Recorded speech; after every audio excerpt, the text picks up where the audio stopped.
بسم اللہ الرحمن الرحیم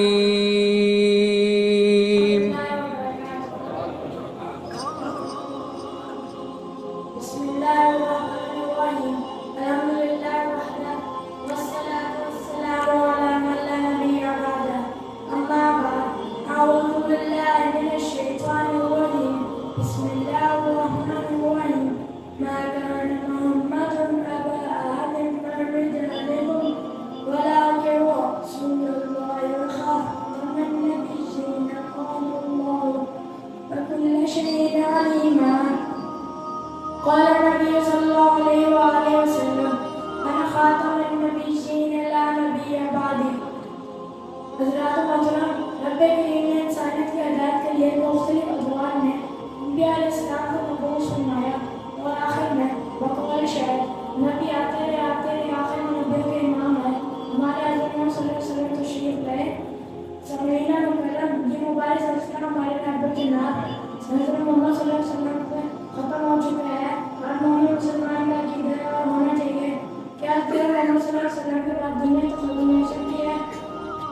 زمین اور آسمان تو آپس میں مل سکتے ہیں، چاند کی چاندنی اور سورج کی روشنی ختم ہو سکتی ہے، لیکن اب کوئی نبی اور رسول نہیں آئے گا. حضرات عزیز کا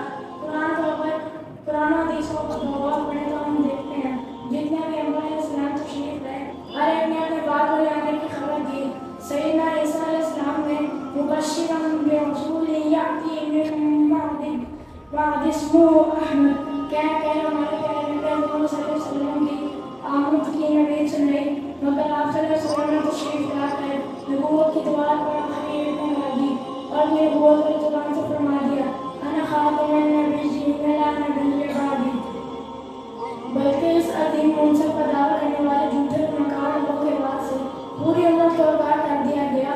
اور فرمایا سیکون فی امتی ضعفون کذابون کلہم یزعمون انہ نبی، کہ میری امت میں آئے قریب 30 جھوٹے یہ دعویٰ کریں گے کہ میں نبی ہوں اور میں ہی آخری نبی ہوں، میرے بعد کوئی نبی نہیں آئے گا. حضرات، یہ عقیدہ بنیادی عقیدہ ہے، اس میں کسی طرح کی رہتے ہمیں حضرت محمد صلی اللہ علیہ وسلم کے ہم سے دور کر دے گی. اللہ پاک ہمیں عقیدہ خبر نبوت